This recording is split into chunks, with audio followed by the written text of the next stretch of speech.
నేనైతే పలక మేడని ఎలా వేయాలో ఇదైతే చూపిస్తున్నాను ఈ వీడియోలో. ఇదైతే బిగినర్స్‌కి అయితే చాలా యూజ్‌ఫుల్‌గా ఉంటుందండి. అందరూ థ్రెడ్ పైపింగు, లేస్‌లే వేసుకోరు కదా!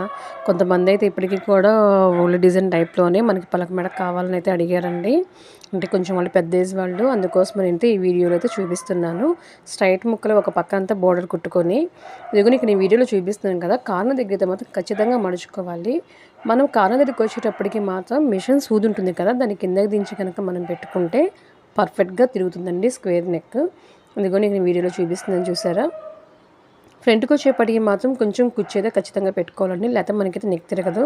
చాలామంది ఏంటంటే పైన కుట్టనేది వేయరు. దానివల్ల అయితే నీట్‌గా అయితే రాదు. కొంతమందికి వస్తుంది కానీ కొంతమంది అయితే అంత పర్ఫెక్ట్‌గా రాదండి. నేను అందుకోసమని ఇక్కడైతే ఇంకో టిప్ కూడా చూపిస్తున్నాను. మనం ఇలా పలక మీద మాత్రం ఖచ్చితంగా డబుల్ కుట్టేసుకోవడం వల్ల కుట్టయితే ఊడకుండా ఉంటుంది. ఖచ్చితంగా పలకకు గానీ, స్టార్ నెక్స్‌కి గానీ పెట్టుకొని డబుల్ కుట్టు వేసిన తర్వాత టక్స్ పెట్టుకుంటాం కదా! అలా చిన్న చిన్న టక్స్ అంతా పెట్టుకుంటాము. స్క్వేర్‌ది అయితే ఖచ్చితంగా టక్స్ పెట్టుకోవాలి. అలా పెట్టుకున్నాక మనం దాన్ని ఫోల్డ్ చేసుకొని లూజ్ కుట్టు ఉంటుంది కదా మిషన్‌ది, అంటే మనకి లాంగ్ కుట్టు ఉంటుంది. ఆ కుట్టుతో మనం మళ్ళీ దాన్ని ఫోల్డ్ చేసుకొని వేసుకోవాలి.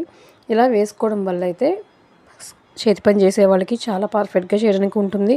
అలాగే మనకు కూడా స్క్వేర్ అయితే పర్ఫెక్ట్‌గా తిరుగుతుందండి. వీడియో నచ్చితే లైక్ చేయండి, షేర్ చేయండి. ఇదైతే మాత్రం చాలా యూజ్‌ఫుల్‌గా ఉంటుంది. ఎవరికైనా గనుక స్క్వేర్ తిరగట్లేదు అనుకుంటే నార్మల్ బ్లౌజులకి ఇలా అయితే ట్రై చేయండి. చాలా ఈజీగా వస్తుందండి. అలాగే చాలా పర్ఫెక్ట్‌గా కూడా ఉంటుంది. మన ఛానల్ ఇంకా ఎవరైనా సబ్స్క్రైబ్ చేయకపోతే ఛానల్ సబ్స్క్రైబ్ చేయండి. ఎందుకంటే చాలా అయితే మన దగ్గర డ్రెస్సులు అయితే రెడీమేడ్‌గా రెడీగా ఉన్నాయి. చాలా రీజనబుల్ ప్రైసెస్‌లో. ఇవైతే నేను వచ్చే వీడియోలో అవన్నీ కూడా నేను అప్లోడ్ చేస్తున్నాను. మీకు ఎవరికైనా గనక కావాలనుకుంటే గనక మీ అడ్రస్ డీటెయిల్స్ అన్నీ పెడితే గనక డెలివరీ చేస్తాము. అలాగే డెలివరీ చార్జెస్ కూడా ఏమి ఉండదండి. ఇదిగోండి చూసారా? వాళ్ళకి ఇప్పుడు ఇక్కడ ఎంత నీట్‌గా వచ్చిందో.